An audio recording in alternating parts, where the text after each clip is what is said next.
Alright, so we have now reviewed each book in this series all on its own. So let's talk about the entire series of The Black Prism. Isn't that the name of the series? I can't. Lightbringer, of course. First and foremost, I have actually one of each of the different styles of cover. And so this is the very first type of cover that the Black Prism got, which from what I have been told, been able to read from interviews with Weeks, he did not like this type of cover. These three were kind of what he wanted, the hooded character. And then these are like the new ones.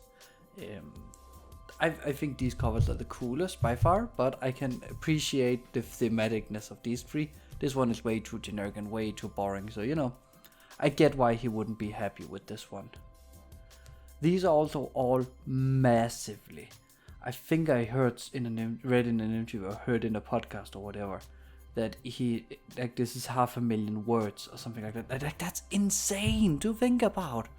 Like how many pages that is.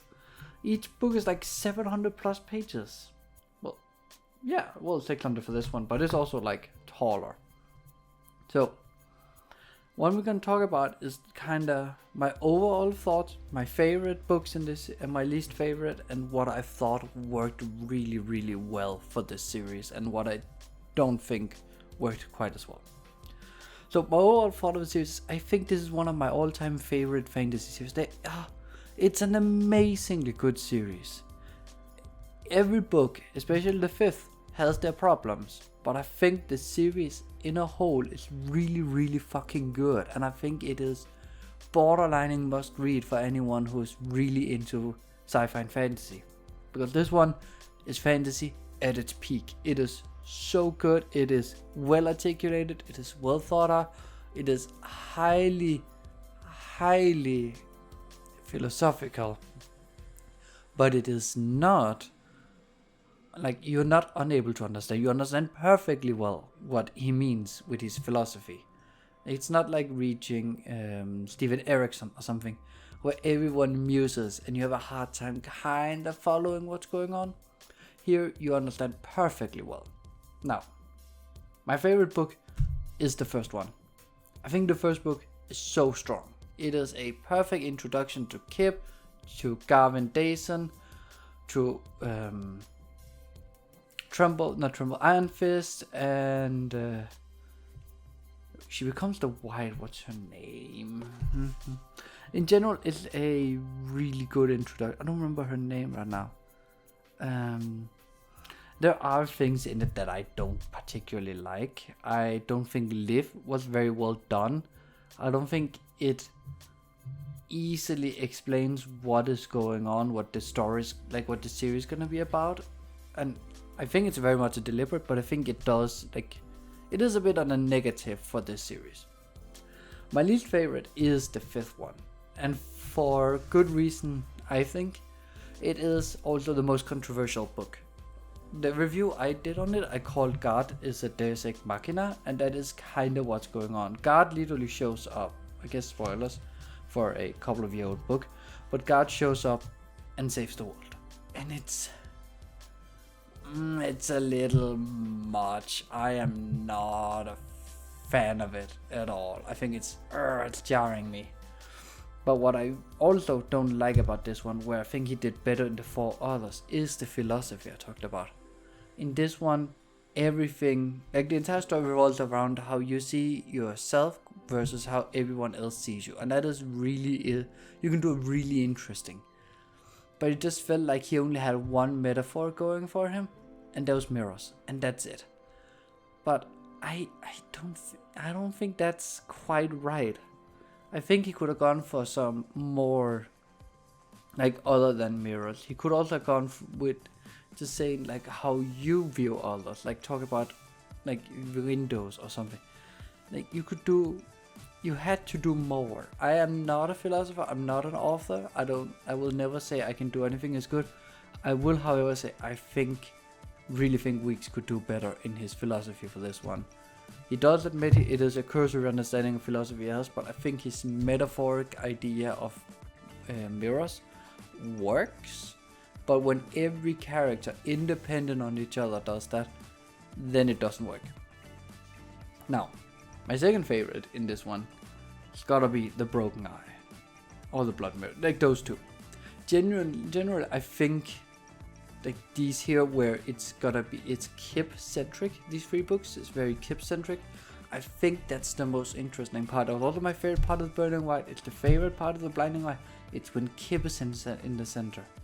It's not when Garvin is. It's not when Liv is. It's not when the Color Prince or the White or Iron Fist or any of the other million characters. It really is only Kip that for me. And I think once we get to the 4th like Blood Mirror and we get to the Burning White, I think he should have committed way more to just telling the story from Kip and the Mighty, because that is so fucking awesome. It's so cool in the 5th book seeing how Kip is learning to navigate. Let that be the story. Don't let it be the story of Garvin learning to find God, or I don't remember what the grandfather's name is right now. Like him realizing that he is the, the Lightbringer. Let it be Whip as we all thought. That would make so much more sense. Like, still skip to them, show us some things, but let us enjoy Kip. Kip has learned so much. And that's what I think these 3 books does really well. We learn so much about how Kip is. We see him grow. We see the turtle bear in him. It's awesome. But that is my main negative. That is really the 5th book. If you're gonna read one book, read the first. If you're gonna read the entire series, really be aware. It is beautifully written. It's a beautiful story. But yeah, I honestly don't think I have much else to say other than it was a fun, it's a huge commitment of a series. It took me forever to get through. And this is not even the biggest series I'm going to be reading, like page-wise. I think Ranger's Apprentice is longer, but I also think it has more, it has more books, so the books are shorter. I think the Dwarves is a longer series with the same amount of books, but I think this series does feel like a commitment in a way. But on the other hand, the magic system of light splitting is so well done. It's really well thought out with like how it physically should work, at like adding properties to wavelength and arguing for why being isn't it called bichromatic when they can do 2 colors, like how that should work, and like it works so well. It's really interesting. Then what I don't think is good is when they go turn into a Wright. I don't think we quite understood at the end what that meant, especially when we have guard. It would be really nice understanding what's going on. And we also have the old guards who are just there to add extra, and it's really annoying. And then we learned about like multiverse stuff, and it's just it's a bit much when you don't do anything with it. Like the old guards that are like the bug guard, I think is super interesting. He's cool and all, but you don't do anything with him. The more I think about it, the more I'm talking myself out of making this series a must-read series. It's really sad because the first book is like one of my all-time favorites. I think this one is so good. I think these 2 are really fucking good. This one is above average. It's really the 5th that's pulling the series down for me. And I don't. But yeah, so like when we reached the 5th and then the weird guard started showing up, I had no clue like who he was. I had completely forgotten about him. Then we learned about the what's called like all these cards and stuff, and that really didn't go anywhere. It felt like we got some flashbacks, but for Andros Guile, but I don't know. He spent an entire extra year on the Burning White, and you can tell because it is a coherent story.